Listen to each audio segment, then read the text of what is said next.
ನಾವು ಮನೆಯಲ್ಲೇ ಯಾವಾಗಲೂ ಮಾಡ್ಕೊಳ್ಳುವಂತಹ ಚಿತ್ರಾನ್ನವನ್ನು ತಿಂದು ಬೇಜಾರಾಗಿದ್ರೆ ಅಥವಾ ಹೊಸ ರೀತಿ ಚಿತ್ರಾನ್ನವನ್ನು ಟ್ರೈ ಮಾಡಬೇಕು ಅಂತ ಅನ್ಕೊಂಡಿದ್ರೆ ಅವರಿಗೆ ಈ ರೆಸಿಪಿ ಫೇವ್ರೇಟ್ ಆಗಬಹುದು. ಅದೇ ಹಳೆ ಚಿತ್ರಾನ್ನದಷ್ಟು ಸಿಂಪಲ್, ಜೊತೆಗೆ ಒಂದು ಮಸಾಲೆ ಟ್ವಿಸ್ಟ್. ನಮಸ್ಕಾರ ಎಲ್ಲರಿಗೂ, ಕನ್ನಡ ಕುಕ್ ಬುಕ್ ಯೂಟ್ಯೂಬ್ ಚಾನೆಲ್ಗೆ ಸ್ವಾಗತ.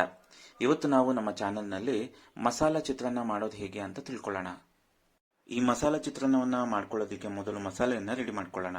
ಇದಕ್ಕೆ ಬೇಕಾಗಿರೋ ಸಾಮಗ್ರಿಗಳು: 8ರಿಂದ 10 ಹಸಿಮೆಣಸಿನಕಾಯಿ, 8ರಿಂದ 10 ಎಸಳು ಬೆಳ್ಳುಳ್ಳಿ, ಅರ್ಧ ಇಂಚ್ ಶುಂಠಿ, 1 ಹಿಡಿ ಪುದೀನ ಸೊಪ್ಪು, 1 ಹಿಡಿ ಕೊತ್ತಂಬರಿ ಸೊಪ್ಪು, ಅರ್ಧ ಟೀ ಸ್ಪೂನ್ ಚಕ್ಕೆ ಲವಂಗ ಪೌಡರ್. ಇವೆಲ್ಲವನ್ನ ಒಂದು ಮಿಕ್ಸಿ ಜಾರಿಗೆ ಹಾಕಿ ತರಿಯಾಗಿ ರುಬ್ಬಿಟ್ಕೊಳ್ಳೋಣ.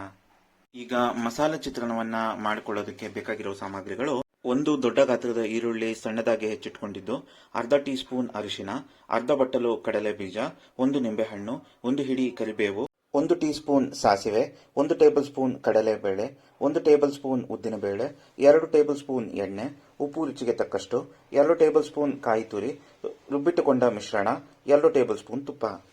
ಈಗ ಈ ಚಿತ್ರಾನ್ನವನ್ನ ಮಾಡಿಕೊಳ್ಳುವಂತಹ ವಿಧಾನ: ಒಲೆ ಹಚ್ಚಿ ಅದರ ಮೇಲೆ ಒಂದು ದಪ್ಪ ತಳದ ಬಾಣಲೆಯನ್ನಿಟ್ಟು ಅದು ಬಿಸಿಯಾದ ನಂತರ ಅದಕ್ಕೆ 2 ಟೇಬಲ್ ಸ್ಪೂನ್ ಎಣ್ಣೆಯನ್ನು ಸೇರಿಸ್ಕೊಳ್ಬೇಕು. ಎಣ್ಣೆ ಬಿಸಿಯಾದ ನಂತರ ತೆಗೆದಿಟ್ಟುಕೊಂಡ ಕಡಲೆಕಾಯಿ ಬೀಜವನ್ನು ಸೇರಿಸ್ಕೊಂಡು ಅದು ಕೆಂಪಾಗುವವರೆಗೂ ಹುರಿದುಕೊಳ್ಬೇಕಾಗತ್ತೆ. ಹೀಗೆ ಮೊದಲೇ ಕಡಲೆ ಬೀಜವನ್ನು ಹುರಿದು ಪಕ್ಕದಲ್ಲಿ ಇಟ್ಕೊಂಡು ಅನ್ನವನ್ನು ಕಲಸುವಾಗ ಬಳಸೋದ್ರಿಂದ ಕಡಲೆ ಬೀಜ ಮಸಾಲೆಯೊಂದಿಗೆ ಬೆಂದು ಮೆತ್ತಗಾಗೋದಿಲ್ಲ, ತಿನ್ನುವಾಗ ಕ್ರಿಸ್ಪಿಯಾಗಿ ಇರ್ತವೆ. ಹೀಗೆ ಕಡಲೆ ಬೀಜವನ್ನು ಹುರಿದು ಸೈಡ್ನಲ್ಲಿ ಇಟ್ಕೊಳ್ಬೇಕು. ಈಗ ಅದೇ ಬಾಣಲೆಯಲ್ಲಿ ಉಳಿದ ಎಣ್ಣೆಗೆ ಎತ್ತಿಟ್ಕೊಂಡ ಸಾಸಿವೆ, ಉದ್ದಿನಬೇಳೆ, ಕಡಲೆಬೇಳೆಯನ್ನು ಸೇರಿಸ್ಕೊಳ್ಬೇಕಾಗತ್ತೆ. ಇಲ್ಲಿ ಎಣ್ಣೆ ಬಿಸಿ ಇರೋದ್ರಿಂದ ನಾನು ಸ್ವಲ್ಪ ಮುಂಚೆನೆ ಕರಿಬೇವಿನ ಸೊಪ್ಪನ್ನು ಸೇರಿಸ್ಕೊಳ್ತಾ ಇದ್ದೇನೆ. ಇವೆಲ್ಲವನ್ನ ಸೇರಿಸಿದ ನಂತರ ಕಡಲೆಬೇಳೆ ಕಂದು ಬಣ್ಣ ಬರೋವರೆಗೂ ಹುರಿದುಕೊಳ್ಬೇಕಾಗತ್ತೆ.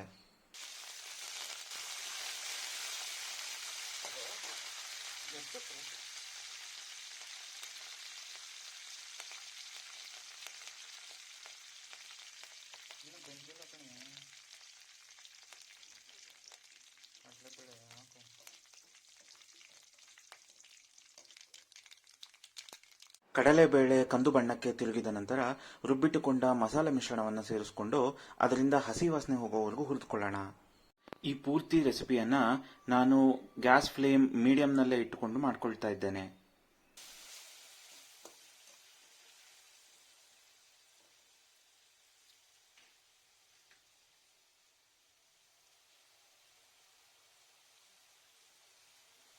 ಮಸಾಲೆಯನ್ನು ಹುರಿದು ಅದರಿಂದ ಹಸಿ ವಾಸನೆ ಹೋದ ನಂತರ ಅರ್ಧ ಟೀ ಸ್ಪೂನ್ ಅರಿಶಿನವನ್ನು ಸೇರಿಸಿಕೊಂಡು ಹುರಿದುಕೊಳ್ಬೇಕಾಗತ್ತೆ.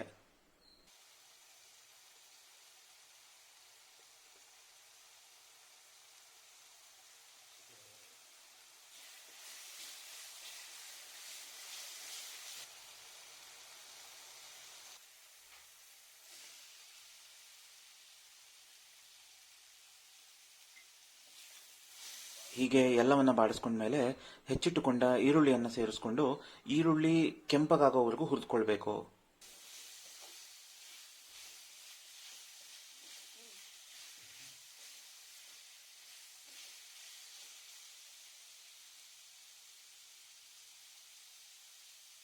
ಈರುಳ್ಳಿ ಬೇಗ ಬೇಯೋದಿಕ್ಕಾಗಿ 1 ಟೇಬಲ್ ಸ್ಪೂನ್ ಉಪ್ಪನ್ನು ನಾನು ಈಗಲೇ ಸೇರಿಸ್ಕೊಳ್ತಾ ಇದ್ದೇನೆ.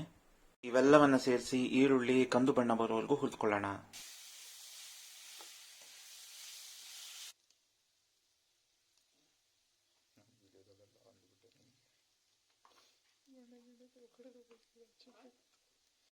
ಹೀಗೆ ಈರುಳ್ಳಿಯನ್ನ ಬೇಯಿಸ್ಕೊಂಡ ನಂತರ 2 ಟೇಬಲ್ ಸ್ಪೂನ್ ಕಾಯಿ ತುರಿಯನ್ನ ಹಾಕೊಂಡು ಬಾಡಿಸ್ಕೊಳ್ಳೋಣ.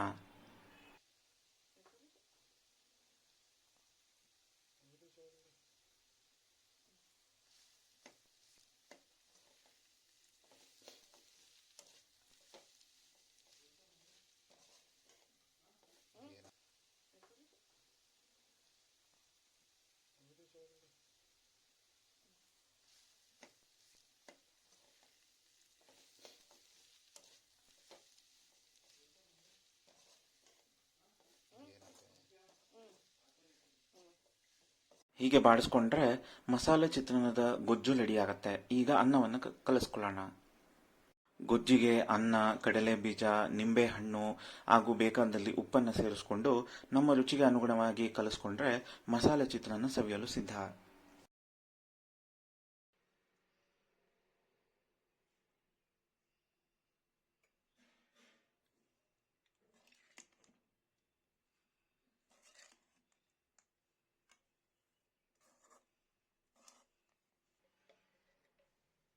ಬೇಕಿದ್ದಲ್ಲಿ ಈ ಚಿತ್ರಾನ್ನದ ಜೊತೆಗೆ 2 ಟೇಬಲ್ ಸ್ಪೂನ್ ತುಪ್ಪವನ್ನು ಸೇರಿಸ್ಕೊಳ್ಬಹುದು.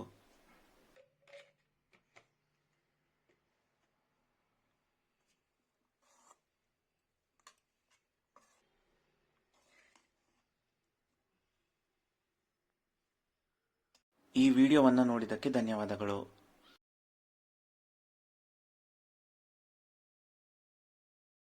ಇದರ ಜೊತೆಗೆ ಒಂದು ಬೋನಸ್ ರೆಸಿಪಿ, ಕರ್ಬೂಜ ಹಣ್ಣಿನ ಮಿಲ್ಕ್ ಶೇಕ್. ಇದಕ್ಕೆ ಬೇಕಾಗಿರುವ ಸಾಮಗ್ರಿಗಳು: ಅರ್ಧ ಲೀಟರ್ ಫುಲ್ ಫ್ಯಾಟ್ ಹಾಲನ್ನು 10 ನಿಮಿಷ ಸಣ್ಣ ಉರಿನಲ್ಲಿ ಕಾಯಿಸಿ ಆರಿಸಿದ್ದು, 1 ಕರ್ಬೂಜ ಹಣ್ಣು, 10 ಖರ್ಜೂರ ಹಣ್ಣನ್ನ ಬೀಜಗಳನ್ನು ತೆಗೆದಿದ್ದು, 1 ಟೇಬಲ್ ಸ್ಪೂನ್ ಬೆಲ್ಲದ ಪೌಡರ್, 1/4 ಟೀ ಸ್ಪೂನ್ ಏಲಕ್ಕಿ ಪುಡಿ. ಇಲ್ಲಿ ಕರ್ಬೂಜ ಹಣ್ಣನ್ನ ಬೀಜಗಳ ಜೊತೆನಲ್ಲೇ ಬಳಸಿದ್ದೇನೆ, ಏಕೆಂದರೆ ಕರ್ಬೂಜ ಹಣ್ಣಿನ ಬೀಜಗಳಲ್ಲಿ ಹೇರಳವಾಗಿ ಐರನ್, ಮೆಗ್ನೀಷಿಯಂ, ಜಿಂಕ್, ಪೊಟ್ಯಾಷಿಯಂ ಇರುತ್ತವೆ ಹಾಗೂ ಇವೆಲ್ಲ ದೇಹಕ್ಕೆ ಹಾಗೂ ಮಕ್ಕಳ ಬೆಳವಣಿಗೆಗೆ ತುಂಬಾ ಒಳ್ಳೆಯದು.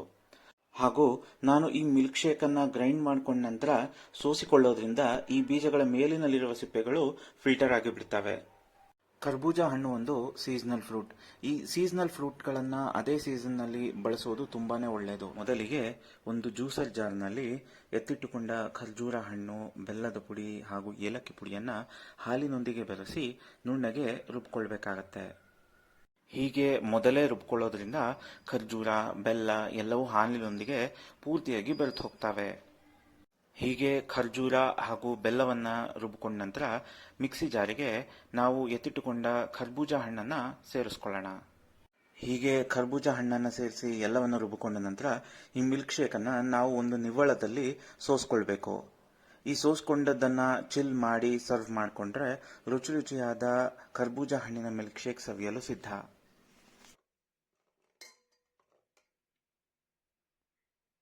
ಇದೇ ತರಹದ ಟೇಸ್ಟಿ ಹಾಗೂ ಇಂಟ್ರೆಸ್ಟಿಂಗ್ ರೆಸಿಪಿಗಳಿಗಾಗಿ Kannada cook book YouTube channel ಅನ್ನು ಸಬ್ಸ್ಕ್ರೈಬ್ ಮಾಡ್ಕೊಳ್ಳಿ.